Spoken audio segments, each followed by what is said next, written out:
Zoom in here. Okay, so we have this. This is the state abbreviator. So we have the state abbreviator, and let me just run it. So PM start.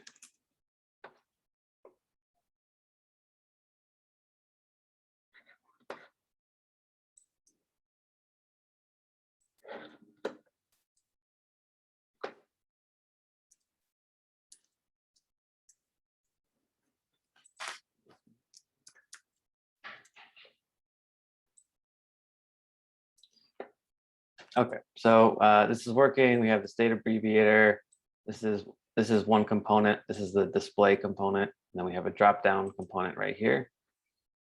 And when we change the state, it should update. So everything is working. I'll just review what that looks like real quick.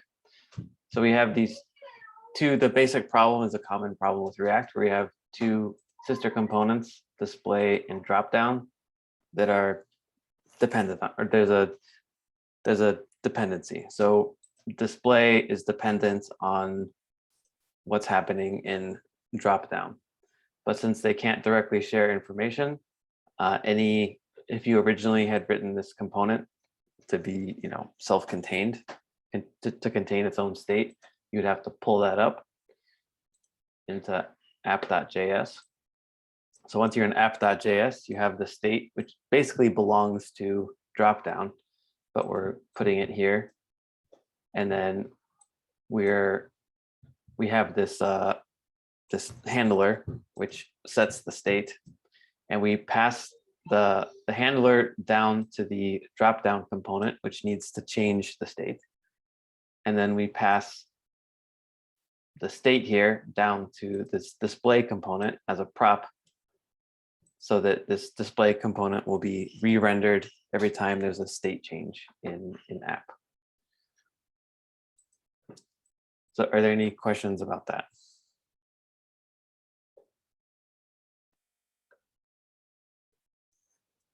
Okay, so testing.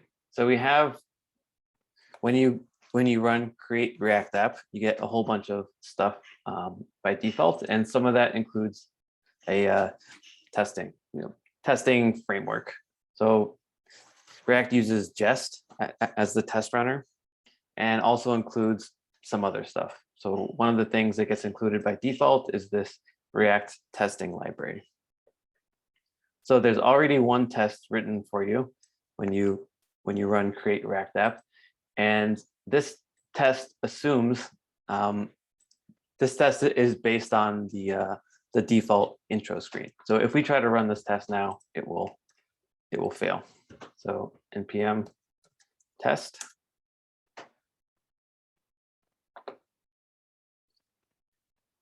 So this test fails, and the way that that this runner is set up is it will basically keep, once you run it, it will basically keep running and it will wait for you. So if you can make changes and then the test will rerun. So that's kind of nice if you have a test and it's failing and you want to try some things until you get it to pass.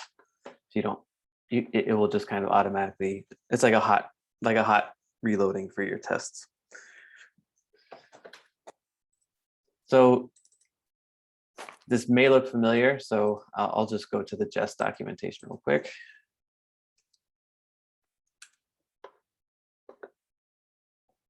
So here's the Jest documentation. We've seen this before. We've written some tests here just using vanilla JavaScript.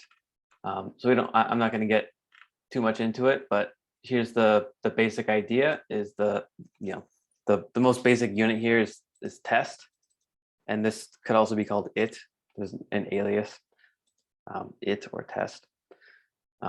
So the first parameter is a descriptive string of what the test is supposed to be doing, and then the second one is a callback. And then in the callback, you do whatever you want to do, and generally you're going to want to do some kind of assert statement. So expect, and then whatever function you're testing, and then some kind of actual test. So that's the basic overview of how Jest works. And we can see that same pattern here. So we have test, and then we have the description, renders learn React link, and then the callback function. And then the callback function, we're going to get the basic logic of the test here. And we have the expect statement at the end, and then some kind of specific assertion. So what's different about this is this part right here. So we get some additional kind of React specific functionality from this React testing library. So we're going to render this component. So we're going to render the app component, and it's basically, it's not an actual browser, but it's, you know, it's trying to mimic a lightweight representation of what a browser would do. So it renders the component, and then that will produce basically a DOM representation. And you can access that through the screen here. This is also another way to do that. But so you render the app, and then the screen will have all kinds of query functions built into it. So you can query your basically HTML document based on all kinds of things, and then run different kinds of tests on them. So that's the basic idea. And here are the docs for the testing library. So for React, you can look through this if you want. There's a lot of stuff. Some of it is, you know, a little bit confusing, but okay. So we have this first test here. And one thing we can do is let's change this. So we're not going to do renders learn React link. I'm just going to look for something that should be displayed when the app runs. And I think something like this. So this is always supposed to be there, this state ABBR. So let's make sure that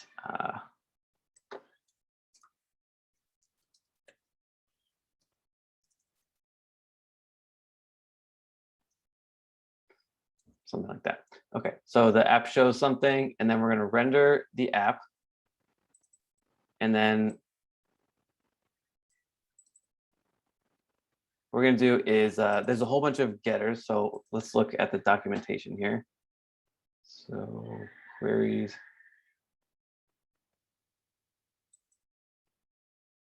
Okay, so here's the documentation for the React testing library. The most important feature of render is that the queries. So can someone tell me what's happening here? So this is another way of doing that same thing. So here we're calling render, and then we're using this screen object to make queries, basically based on what's rendered. But there's another way of doing that. So what's happening in this line right here?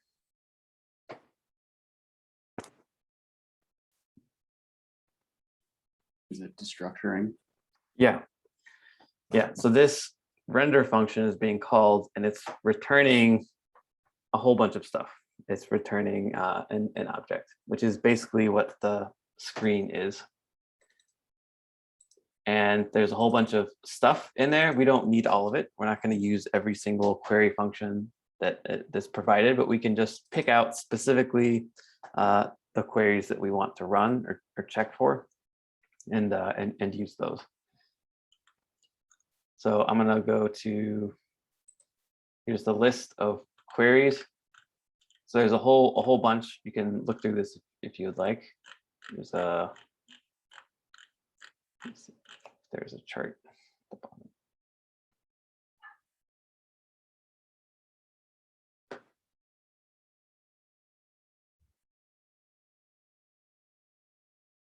There's a chart somewhere.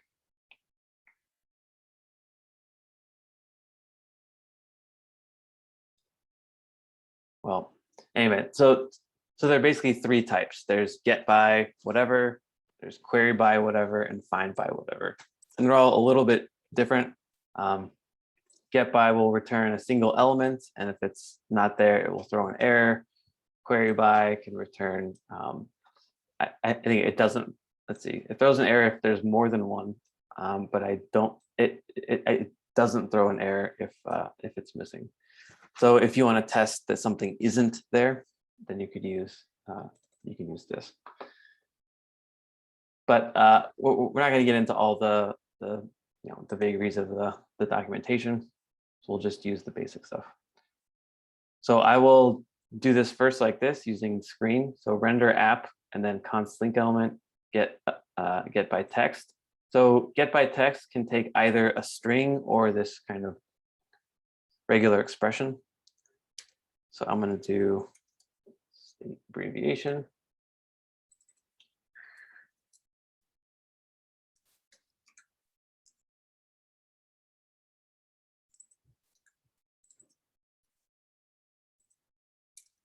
So I'm going to try rerun. So notice when I saved, this test automatically reran.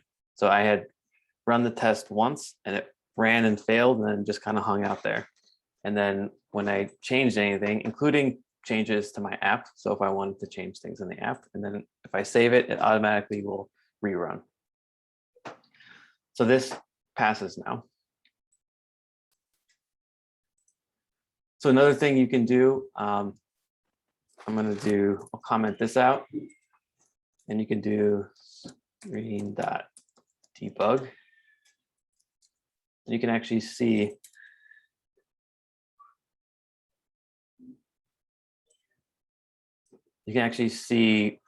the DOM representation here. So if you're trying to do something and it's not working, you can use the debug to visually inspect what's actually happening, just to make sure.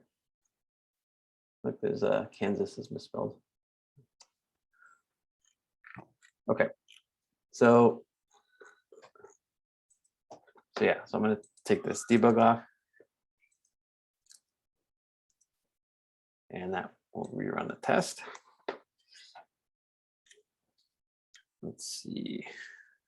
Okay, so there's get by text, which is okay. So one thing is we have all these individual tests.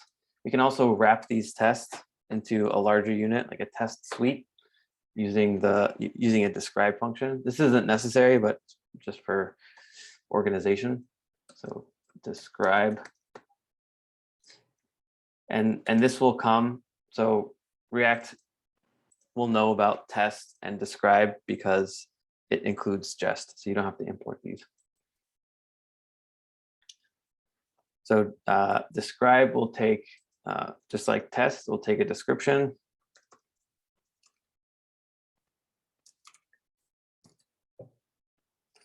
And then a callback. And then we can put all of our tests in here.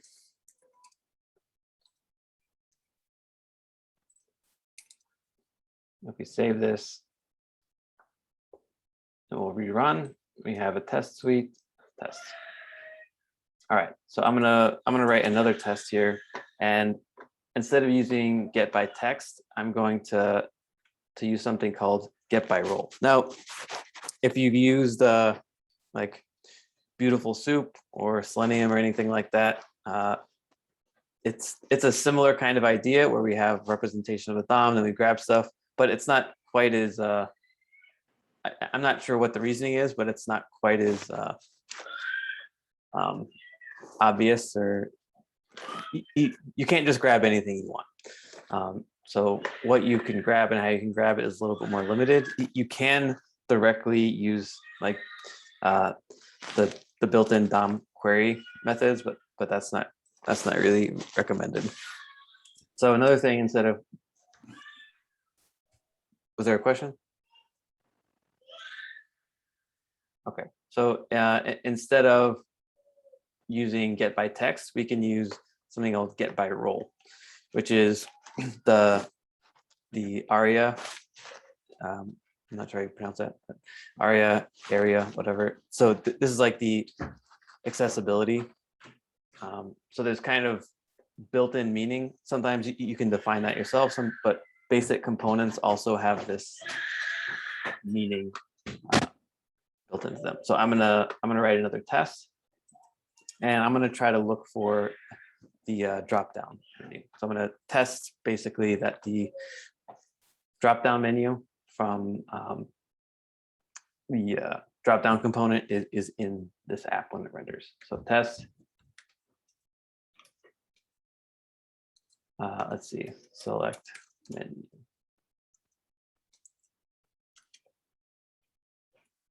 So this will take a function. And I'm gonna do this the other way. I'm gonna use destructuring. So const, and I know I want to use something called get by role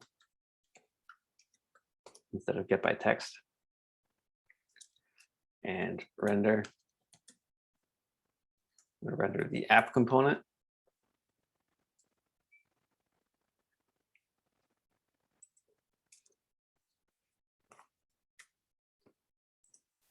Okay, so I'm gonna render the app component and then get this get by role query function, and then I'm gonna call expect to test the result.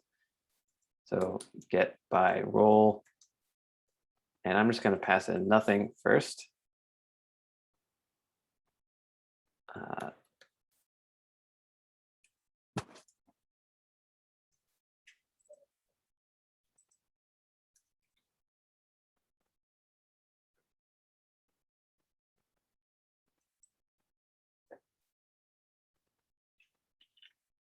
Let's see. Let me do this instead.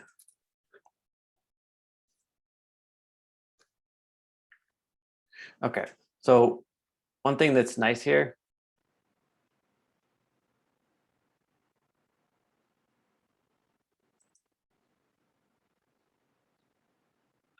whoops.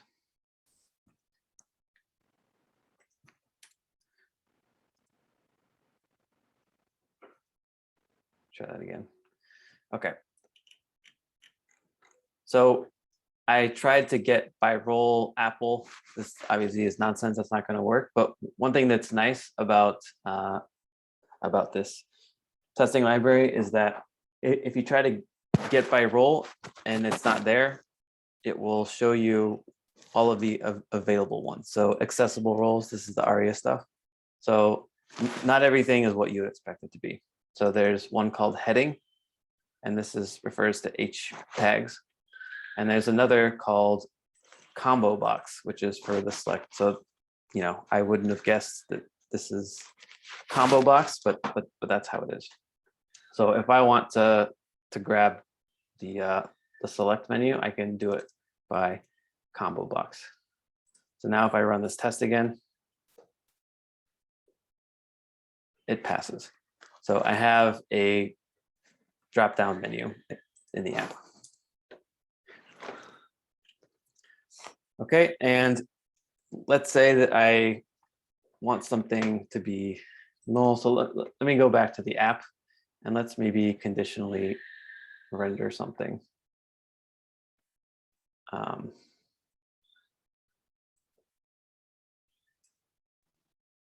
Hey, Chad, just a quick question. Yeah. So with destructuring, the difference between the two way we pulled in the test component is the one's pulling in less overhead, because the other one's importing everything, and the destructuring is only importing the get by role. Is that right? Well, yeah.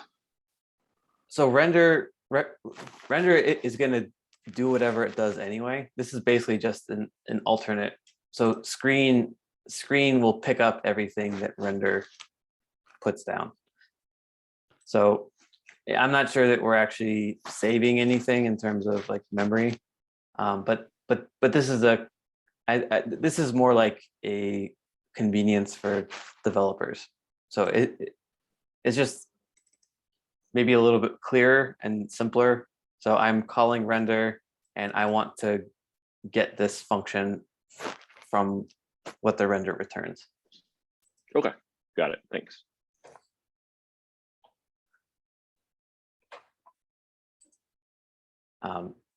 Okay, so I'm going to change this to, and then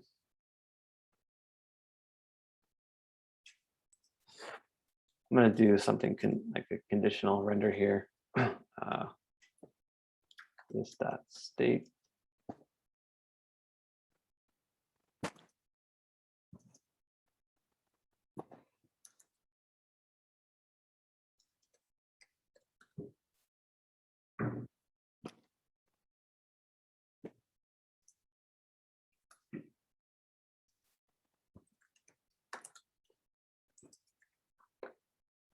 Just make sure this is working. I'm not running the server, so I'm going to quit this, the test runner thing, start the server again.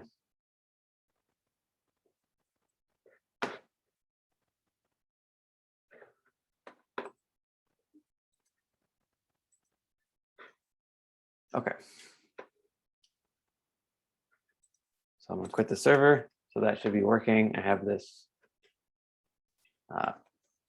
ternary operator. So can someone explain to me what this is?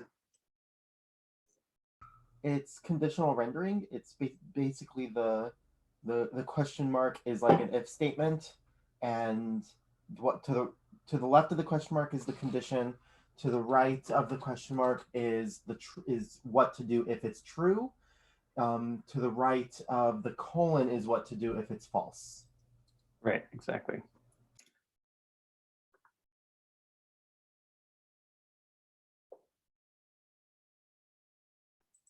Right. So this is what I should have done. Sorry. So I was checking for the state object itself rather than the specific value. But yes, your explanation of the ternary operator was correct. Okay. Sorry if this is off topic, but Yeah. For the handle abbrev change, like since it's an arrow function, when that's actually called in the I think it's called in dropdown.js. Yeah. Where it's like the on change, how is it passing the event parameter? Is that just like implicit because Yeah. So that's implicit. So Okay. when you where is that component? So because it's an event listener, we're passing it just the function itself. So it's going to call the function with the parameter. So we don't explicitly have to represent that here. So we just give it basically the function object, and then the event handles calling the function with whatever parameter it sends. Gotcha. Okay, thanks.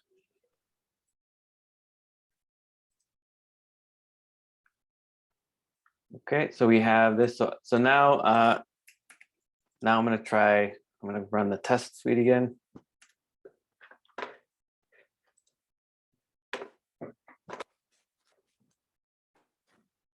So this is working, which is good. I'm going to go into the test. And then what I want to do is, instead of testing that something's there, I want to test that something isn't there. So when it initially renders, no one's made any selections. So the state should be basically an empty string, which is falsy, which is why we're getting absent show up. So I want to check and make sure that exists doesn't show up there. So test.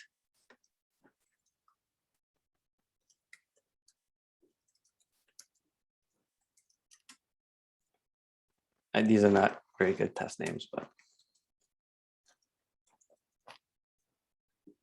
So I'm going to call the render. So I'm going to render the app. And then I can, if I use get by text or something and it's not there, it'll throw an error. So I could do something like that, and it's like an implicit, it's implicitly testing because it will throw an error, which means the test will fail. So you could just do something like that. But if you want to be more specific, you can use query by text. So not get by text, but query by text. And you can look at the documentation for all the subtle differences, but this will not throw an error if something isn't there. So query, what is it? Query.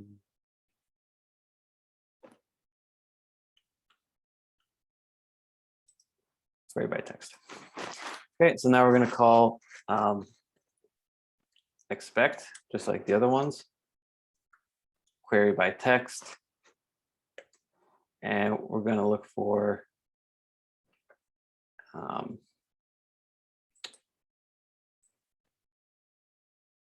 I'm going to do this first. Well, we can do this. Okay, query by text. And then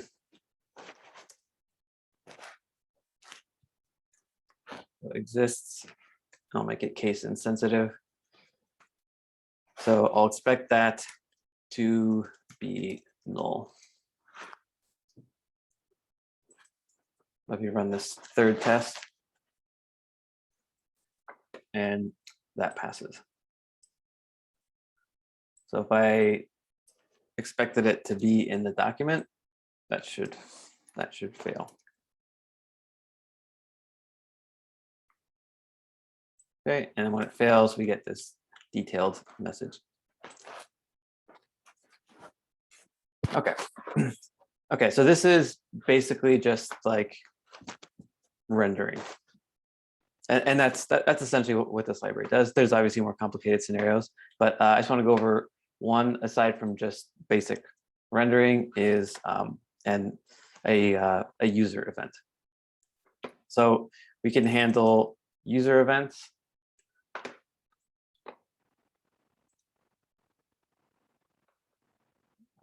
User actions. So there's fire events. There's also, let me.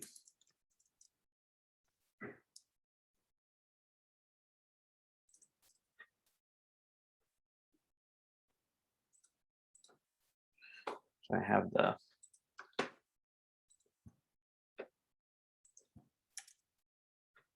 So there are a lot of things that do similar things, but here's one user event from testing library user event. So we can import this, and then we can kind of mimic some user actions like selecting something.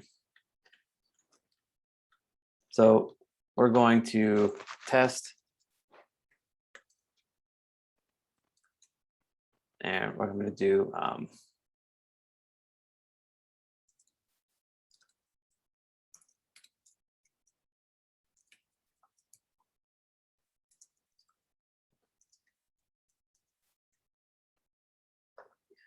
so there are a few ways. So selecting specific elements can get kind of complicated, but the React testing library has a way of handling that, which is to add a test ID. So you actually add an attribute. So I'm gonna look this up real quick. So React testing library test ID.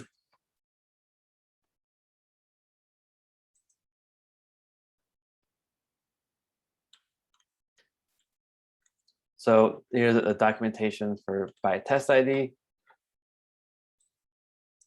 So what you do is you add this attribute to whatever you want to test, and then in your test you can just query it directly. So it just makes it easier to grab stuff. So I'm going to add on the select right here. So the drop down, I'm going to add this here. So test ID equals.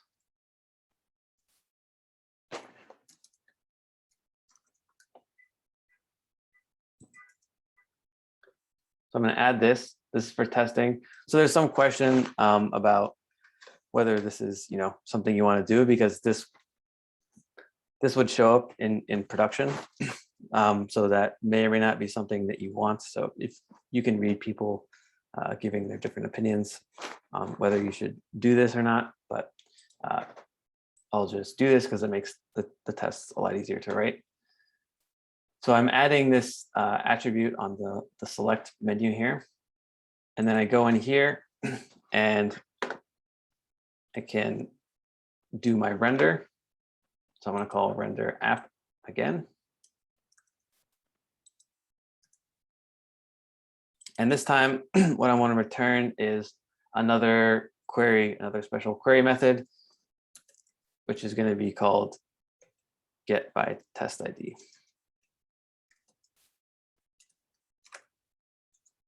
Get by test ID. And I'm going to call get by test ID. And then I'm going to grab, the specific I'm going to grab the specific element that I want. So const select menu equals get by test ID, and this will be called chosen state. So I have this select menu. So I grab that, and then I also want to, actually, I'm going to include this too. By text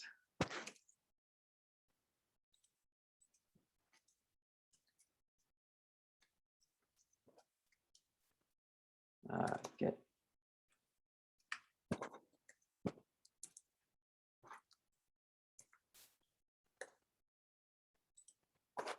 so I'm going to grab the specific state that I want, and then this user event that I've imported, I'm going to go ahead and call that. So user event, and that will be let's see, sorry, select options, and then I'm going to pass in the select menu, and it takes an array of whatever you want to select. So Arizona, I just want to select one. So now if I run that, that also passes. So it can get complicated, especially once you start getting into mocks and stuff, but this is the basic stuff. So just making sure that things render as you expect, and you can also, pass in props when you render and do all kinds of stuff. And we're just testing app, but you can also test all the other components. So that's all I wanted. I just wanted to give you a basic overview of testing in React.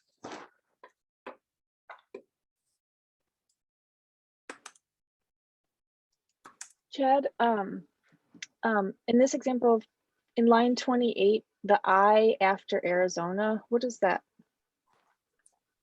Yeah, so this get by text can accept either like a string, or a regular expression.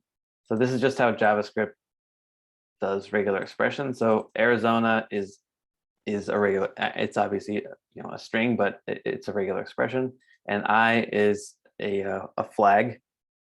So this just means case insensitive.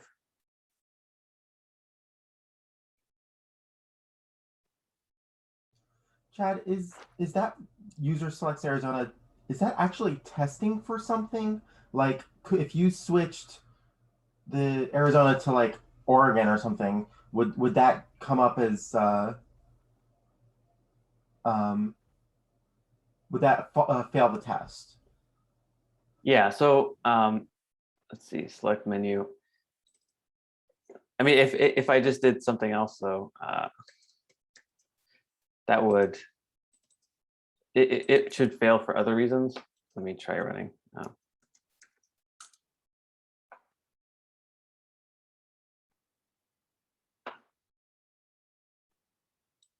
So I get Oregon is not defined. So if I do something like this, it should also fail.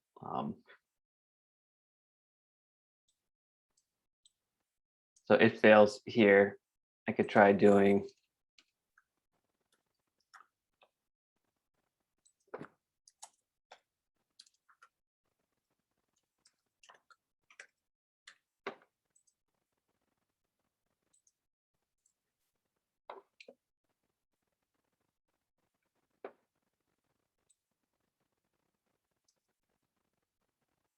So this, I mean, yeah, this. So I have tried to get something, this returns null. Then someone tries to select null here.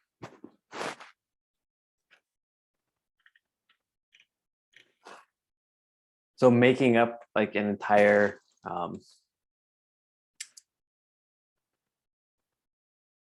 yeah, I mean, I'm trying to think of how that would work. Like if you have to like make up another option and then try to select that one.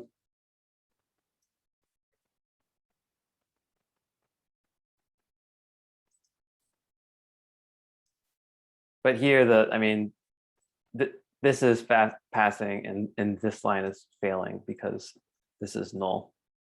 You could, I'm sure there's a way to actually kind of create another a fake option and test that, but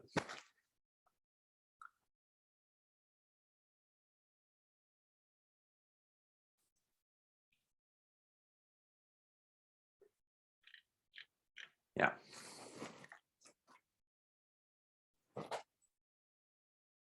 Okay, so that's yeah, that's the basics of testing. So now what I want to do, we can take, it's 8:43. Why don't we take a 5-minute? We'll come back at 8:50 and we'll do a little bit of life cycle stuff.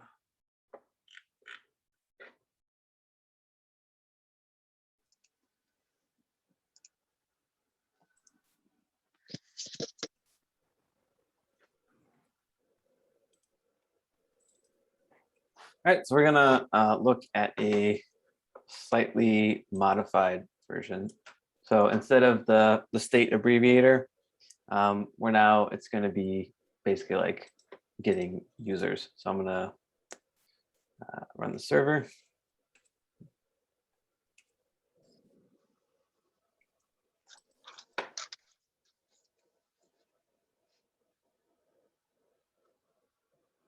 Okay, so I've transformed this, but it's not, I can't completely transform it because I need to get user data. So it's the same basic structure, except the source of our data is going to be different. So here we have this handy dandy JSON, basically here state data. So all you have to do is import it and then we can use it. But oftentimes you're going to be getting your data from an API, maybe even from your Django REST API that you've built. So in order to do that, does anyone have any ideas? So we can't. So in this drop-down menu, so from app, we're handing down state data into this component. But now state data can't just be imported. We have to get it from an API. Anyone have any ideas as to how we might go about that? Any guesses is fine. Can you just get it from the API and then save it as in an array or in an object, just like it's in the form now? Sure. Yeah, we could do something like that. So where would we do that though? In like the index.js file, you would call yeah, sorry, it may be the wrong place to put it, but basically in what like, file? Sorry, I didn't hear that. I was thinking the under state data, the index.js Oh, file. okay, yes, here. Yes, put it there, and then like at the top you would put the call to the API, and then you would save the data just like the format, and then export it just like that format. Okay. Yeah, so we could try. We could write a function that fetches the API, and we could return that And let's say that what kind of function would we have to write?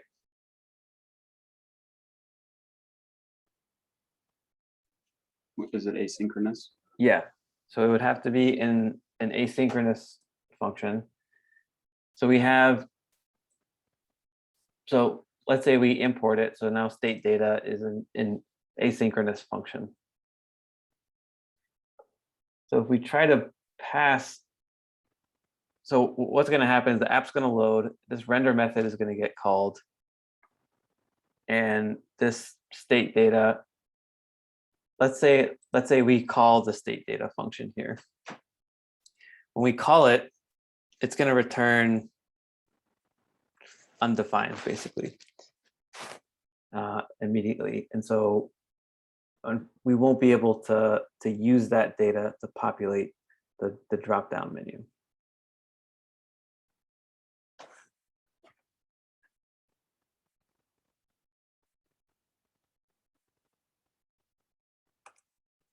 So the issue is that basically what we want to happen is we want this render method to get called. So we want everything to be loaded to the DOM first.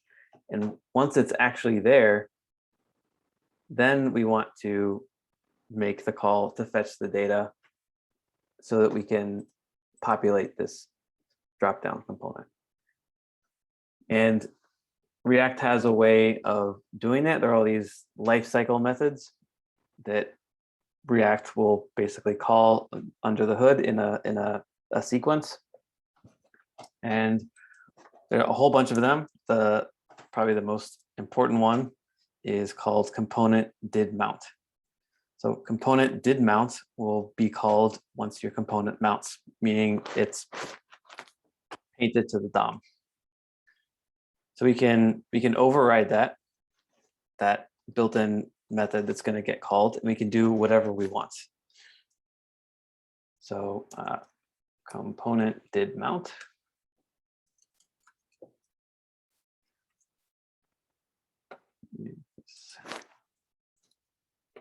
So what I'm going to do now is I'm just going to console log just so we can see it, that it's actually getting called.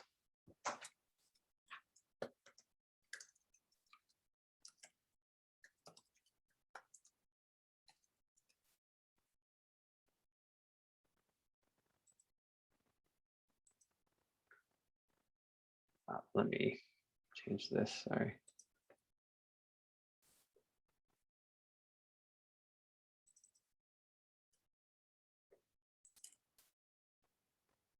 I have a partial transformation of this.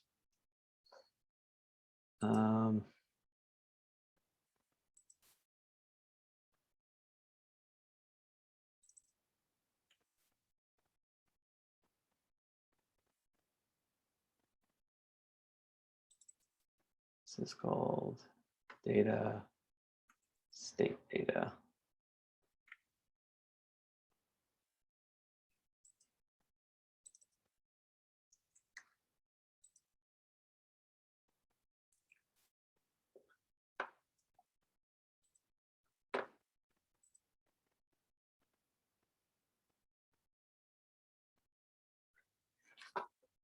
Okay, let me comment this out for now.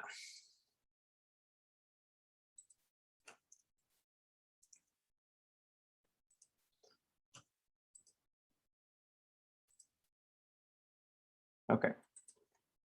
So let's look at the console. And I can see if I refresh this, the app component mounted. So this gets called, we haven't called it. We didn't call component did mount anywhere, but React doing its React thing will operate on all of our components and call all these different methods that the component has or inheriting from. So if we want to do something like fetch data from an API, we're going to do that here.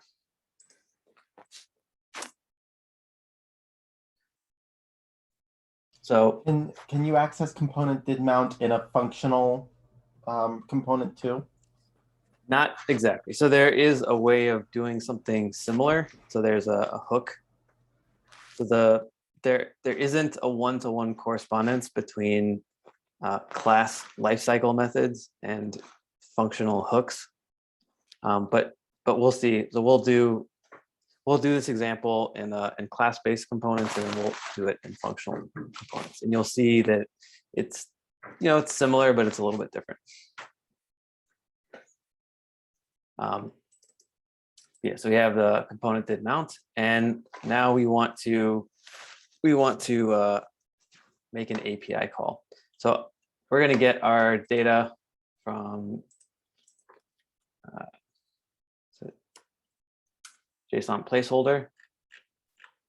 So we're going to get we're just going to get these users. So I'm going to copy this URL, and this is going to return me a JSON object. So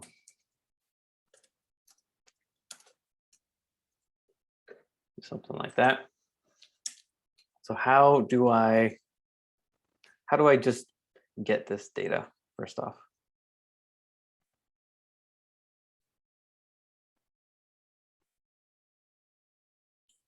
Was it fetch? Okay. So we can do this using, we can like make actual promises. We can use the .then, or we can use async await.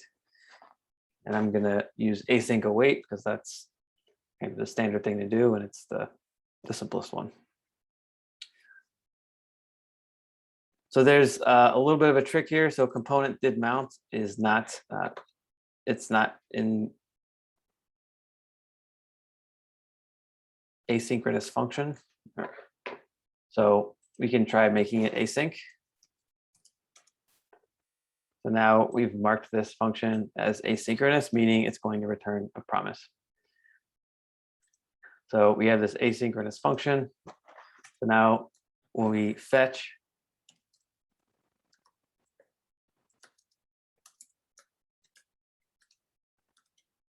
we can fetch the URL.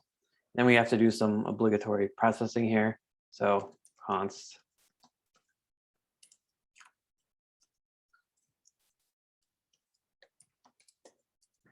this will make sure that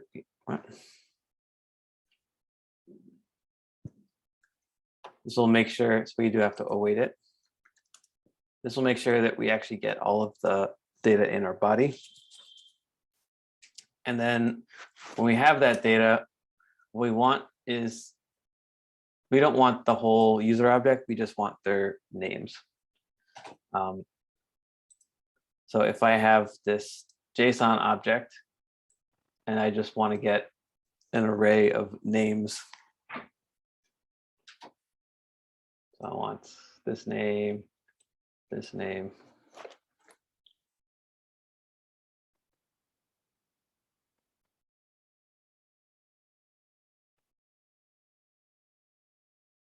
There's a few different ways we can do it.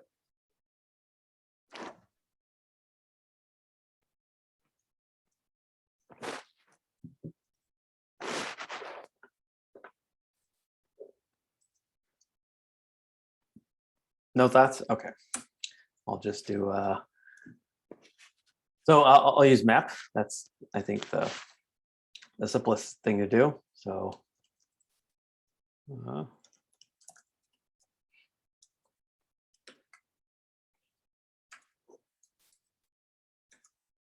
and what does map take? A function. Yeah, it takes callback function, and that callback function gets a as a parameter every, in this case, every user object. So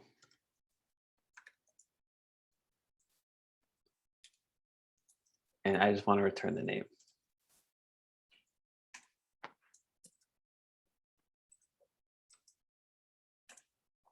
Okay, so once we have all of the usernames, I want to change my state and add all these users to the state. So I will do this dot set state and users. that will equal user names.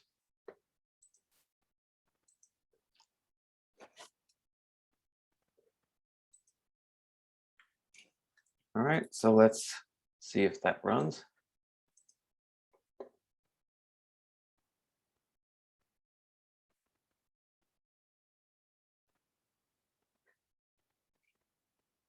Whoops.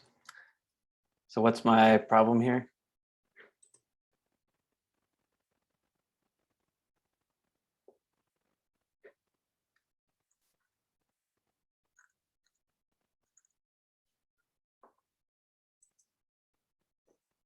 Any guesses? Let me try. So there's some kind of issue with response. So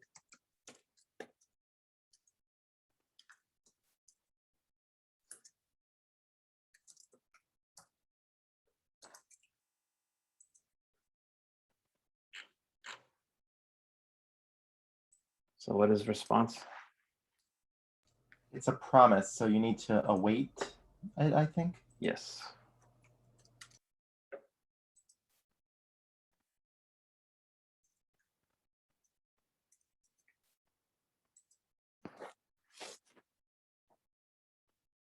Okay.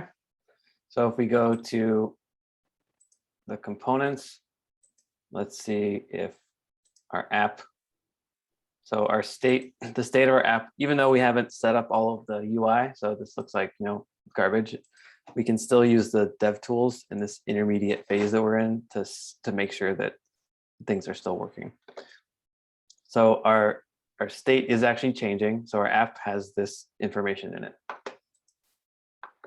To clarify, do we need await at both the await fetch and await response.json? Yeah. So this is just kind of a weird. So this will return, but only it only makes sure that the headers are there. So you have to do this to make sure that the entire body is there. Gotcha. It's just how it works. So yeah, we have to do this to make sure we get the entire body of the response. And once we have that, then we can process it. Okay. So now we are changing the state. So we have this users. So let's try to fix this dropdown. So we're no longer going to be getting, we're now not going to use this. So that's gone. And we're going to get our data from this API call, which is going to change, update our state. So we'll pass in the users.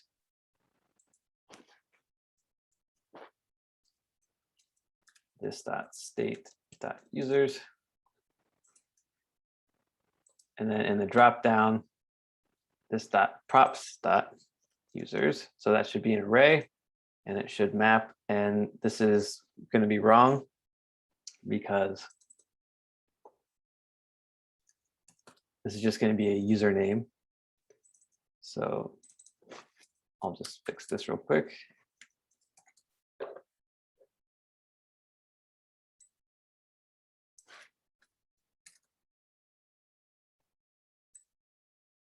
I don't even think we need this one, but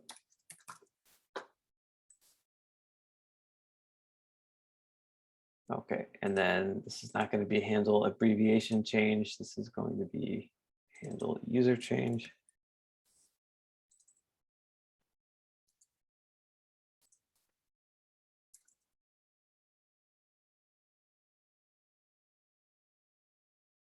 Yeah, I don't have to do this anymore. All right, so let's see if that works.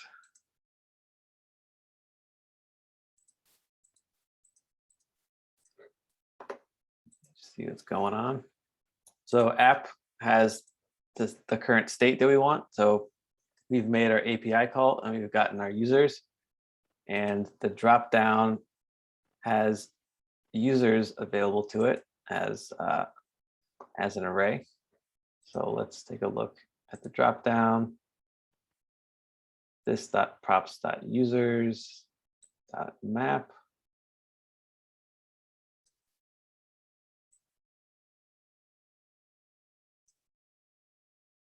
and we're not calling that function.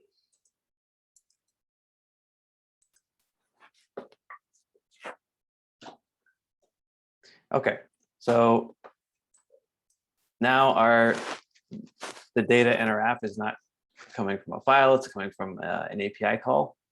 We change this and it updates.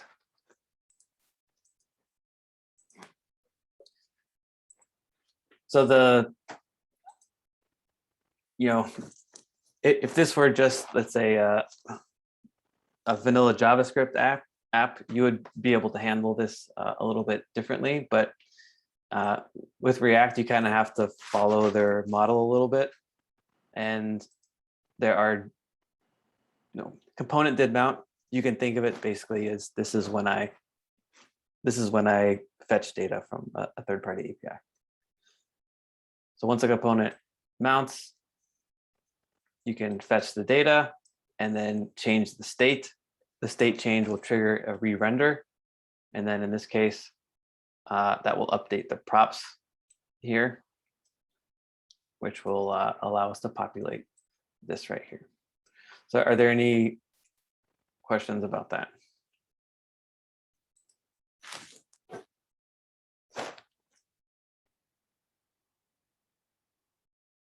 Only how to do this in function Okay. components. Well, that's the next thing. So let's look at, I'm just going to leave, I'm going to leave these other, since it's not really interesting to change these. So I'm just going to change the app into a functional component. So I'll comment all this out.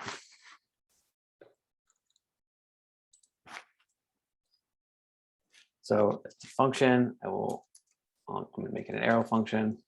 You can make it a regular function. It's fine.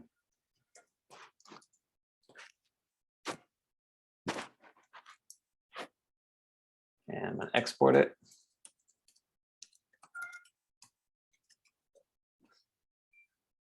And now I'm going to need a return.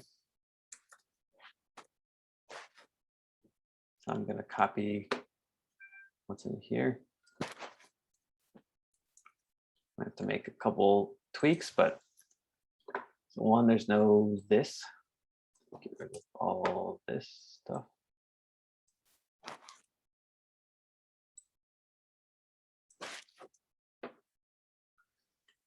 And let's handle the state first. So this is going to be broken basically until the end, but so we need state. So how do we I dare say, how do we use state in a functional component? You define a constant, and Okay. it's equal to use state and the use state has the default value. Okay. And in the curly brackets, you put the name of the state and then set in the name of the state. Okay. So this is actually this will return an array, but yes, we will do. So let's do users, and then set right. users. Okay, and then what about the parameter for use state? That's the default. Okay, so we The could default value. yeah. So we could leave it. So yeah, this will be the initial value or the initial default value. So we could leave this. We don't have to pass in a parameter, or we could pass in something. So this is going to be an array. So maybe just more of like a indicating the type. Okay, so we have use state, but so here we have this state object that has two things in it. So how do we have two things? Second const. Yeah, so this is maybe a little bit less than ideal, but every single item of state will have its own use state function. And by the way, if you want to use use state, you have to import it from React. So it won't just be there automatically. So let's make another. This will be current user. And then set current user.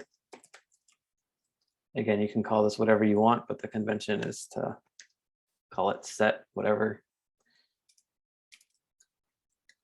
And this will be no user yet. Okay, so we have our state taken care of. What about, well, we can put this in, too.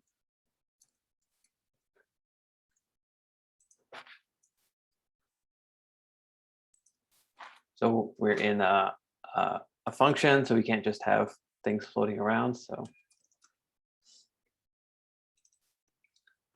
make this handle user change, and then we don't have this dot set state. So how do we actually change the state? Call set current user as a function. Okay, so set current user, right? And then we don't pass in an object here. Since there's only one, we can just pass in the value directly.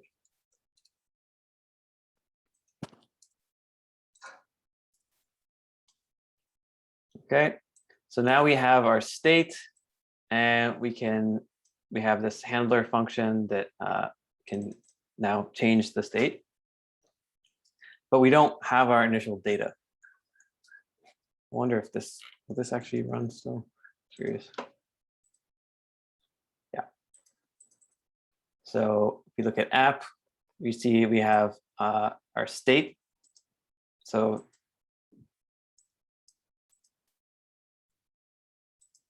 and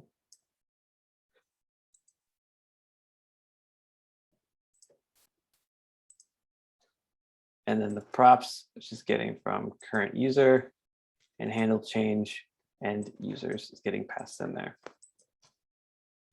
So everything's working except for the fact that we need. So we can't use component did mount, and we can't just call it whatever we want. So there's another hook that is kind of general purpose. We haven't talked. We'll talk about all of the lifecycle methods next week, but there's a hook called useEffect, which it basically encompasses 3 of the lifecycle methods. You don't have to worry about that now, but useEffect is what you'll use when you want to do this component did mount. So if you want to do something when the component mounts, then you'll call useEffect here. And useEffect will take a callback.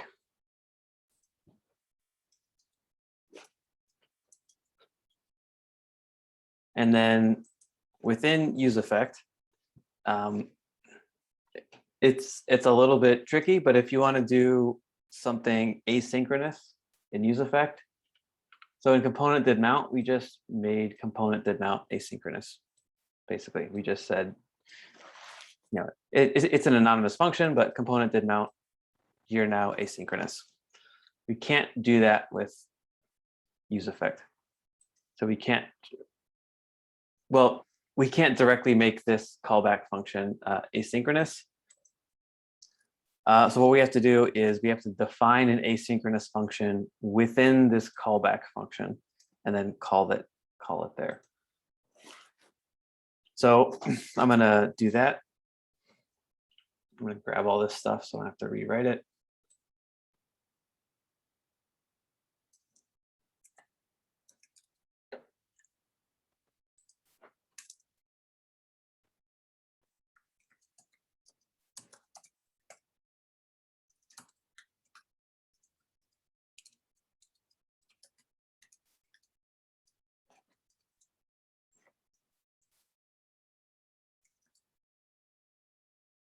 And then I'm going to call it right here, and I'll fix that in a sec. So fetch users, you can call that.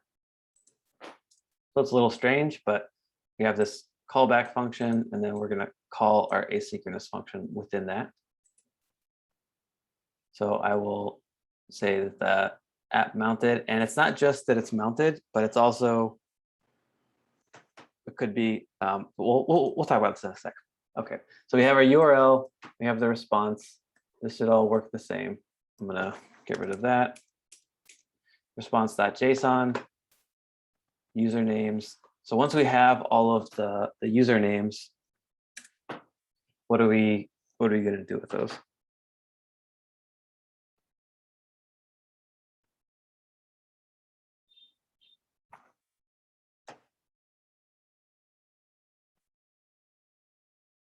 We need to do set users. Yeah, so can you walk me through why we have to do this? Like what is the series of events that's going to occur?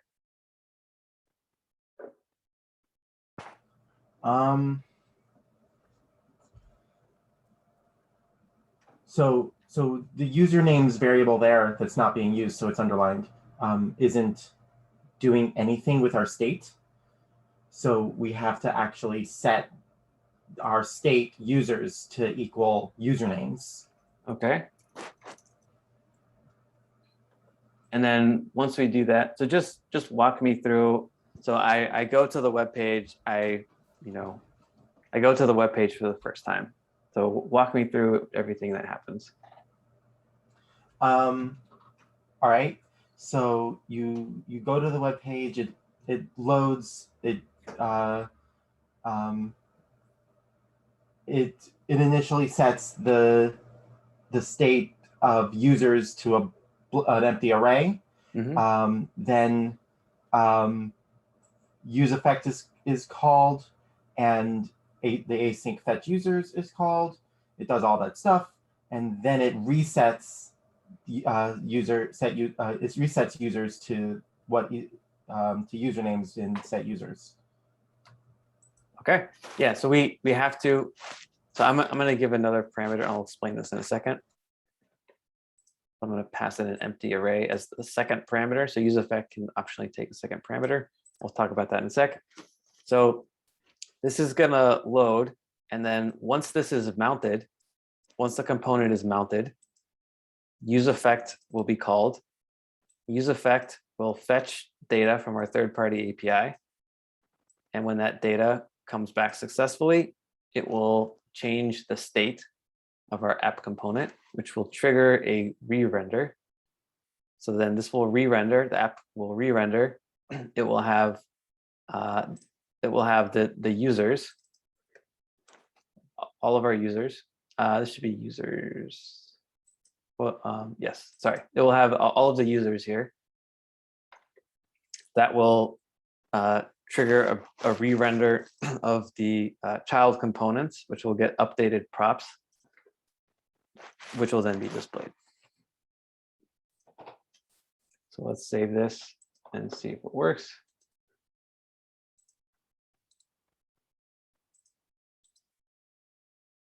So now this works the same way. So let's talk about useEffect.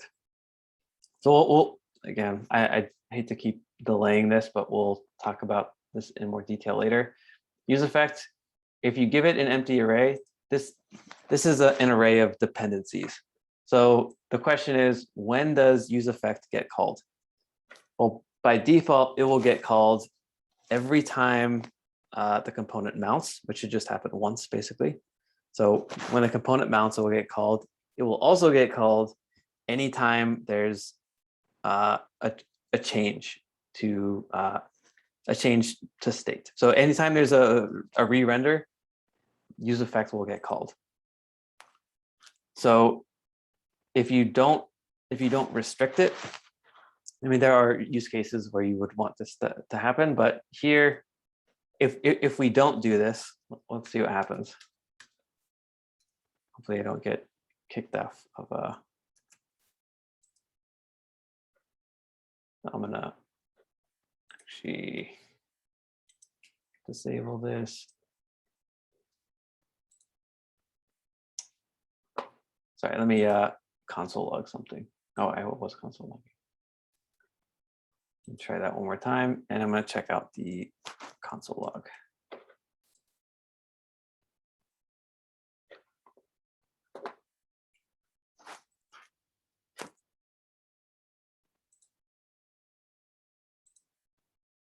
See what's happening? It's because you're, Calling itself yeah, recursion like over infinite number of times. Yeah. So this is a problem that you're going to encounter as you're developing React apps, where you have all of these things that can trigger re-renders, and you can trigger re-renders during a re-render. So you can end up with just infinite loops. So what's happening as it is now is because useEffect is called every time the component mounts and every time it re-renders, that we're triggering, it's mounting, it's triggering a re-render. So this gets called, which triggers a re-render, which means this gets called, which triggers a re-render, and so on. So it never ends. So you can restrict, you can add a dependency array. And here, if you just pass in a blank array, it will only get called on that initial mount. And you can specify like users. So you can specify a dependency, which useEffect will get called when users changes.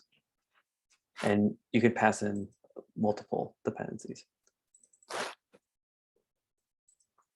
So here, yeah. Can you have multiple use effects? Yeah. Can you use the hook use effect more than once with different dependencies? Yes. Yeah, you can use it more than once with different dependencies. You can also include different dependencies here and then have like if-else conditions in here. so useEffect, just to say one more time, useEffect is only getting called, if you put users in there, it's only getting called when users changes. Yeah, it should get called on the initial mount, and when in this case, it's still going to throw the infinite loop. But I could, well, apparently changing any. So this might not be the best example, but maybe if we have more complicated example in the future, we'll see that you can control when it gets called. But yes, if you included some other state and you only wanted this useEffect to get called then you can specify that. If we put users in here now, it's still going to have the same infinite re-renders because it's changing users.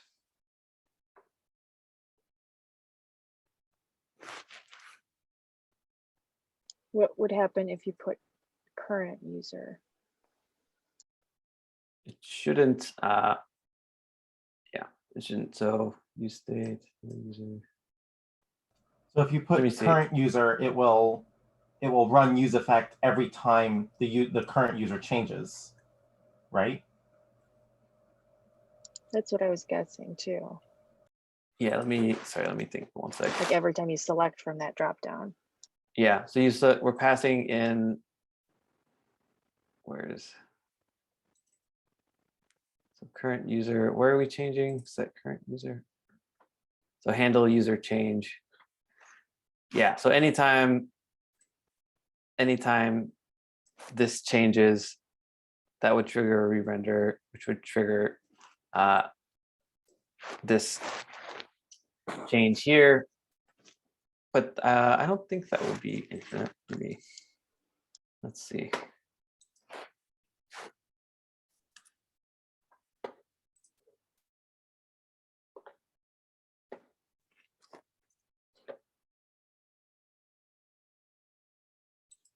So it's fine. And then if I change it.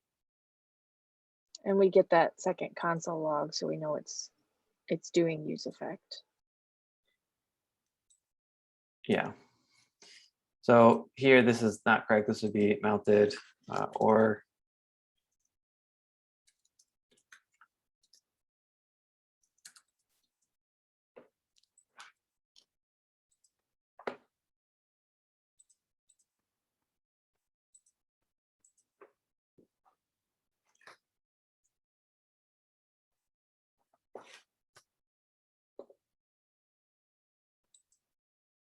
So So if basically once you understand this, you understand 90% of what you'll do in React. But if that array is empty, it will be any state change. No, if the array is empty, it will only so you Only when it's mounted. yeah, you can think of this dependency array as meaning change when X happens. Change when X changes, or update when X changes. And if you have nothing, then update when nothing changes, basically, yeah. So don't update. So only run on the initial mount. Does use effect, I guess maybe I'm confusing it with a method that does something else. Use effect only does what we're telling it to do. It's not like a, we're not rewriting use effect. Is that right? Yeah, well, yeah, so this is, because we have a functional component, we're not, we're not inheriting use effect. So we're not overwriting it, we're calling it. So we've imported it from somewhere else and we're just calling it.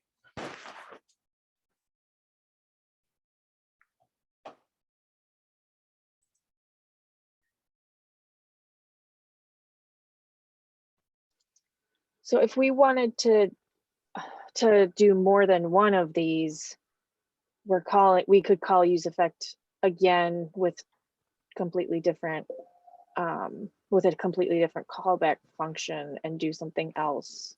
It's not, there's no conflict with that because use effect is independent of what we put as the callback function. Is that right? Yeah, it should, let's do this. So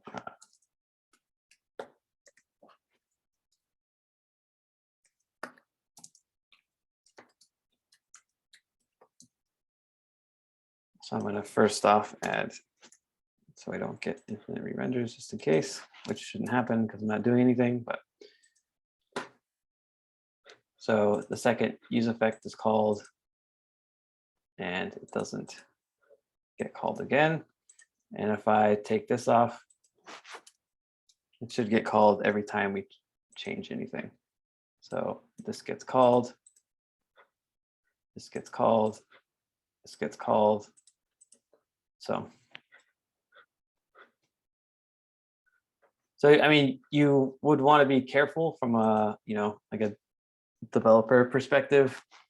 If you, I would, yeah, I mean, you can do whatever you like, but I'd recommend if adding conditionals in use effect and having one use effect if it's just a couple things. But if you need to do it, you can add multiple ones, but it might be harder to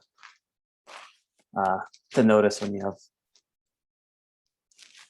conflicts. Or what kind of conditional would you use if you want fetch users to only run once?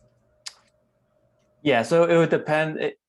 In this case, since you want it to run on mount, you probably wouldn't care about conditionals here. But let's say if you had, if you wanted it to run when it re-renders and you have a bunch of different, so current user, users, whatever, then you could check, if current user, you could do some kind of check. If current user is logged in or whatever, then do one thing, otherwise do something else. Or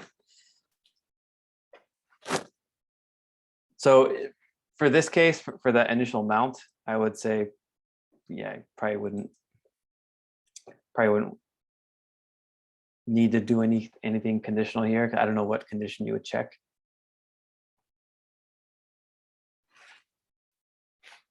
If someone had, previously logged in, then you could maybe check a login, but. I'm just going back for 1 second. The second time when we were showing that example, second use effect called, because because fetch users is changing the state when we do the drop down menu, and use effect is called anytime anything changes. That's why we're seeing that console log, even though, but if we passed the nothing array, that would stop that. Is that right? Yeah. So Yeah. so this use effect is only called once when the component mounts, and this use effect is called every time, basically every time there's a re-render. So it's called on the initial mount, and it's also called every time there's a re-render. So every time the state changes, this will be called. And if we included that dependency array, an empty dependency array, then this would only get called on mount, and any changes, it's not going to get called. And if we remove that,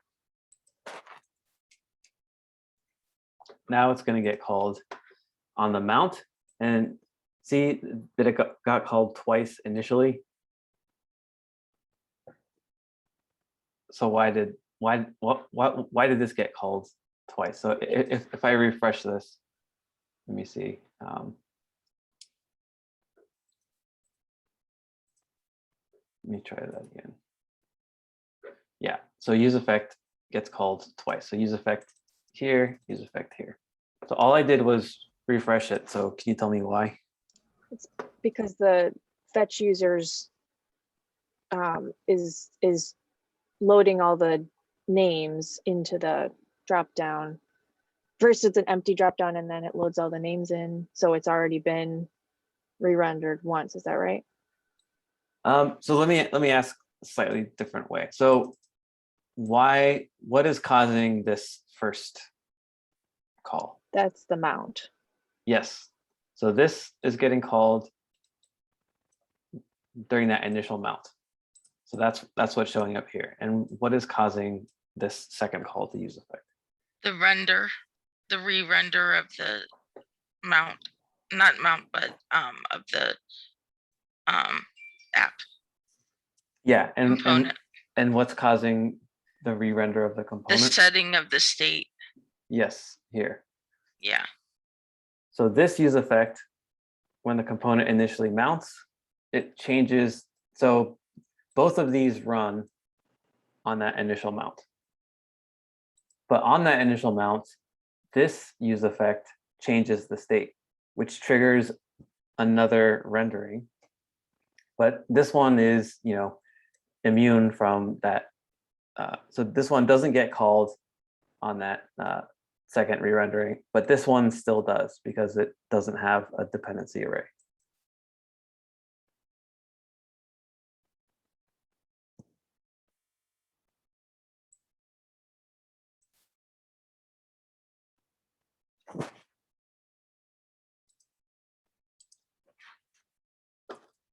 Okay, are there any more questions about this?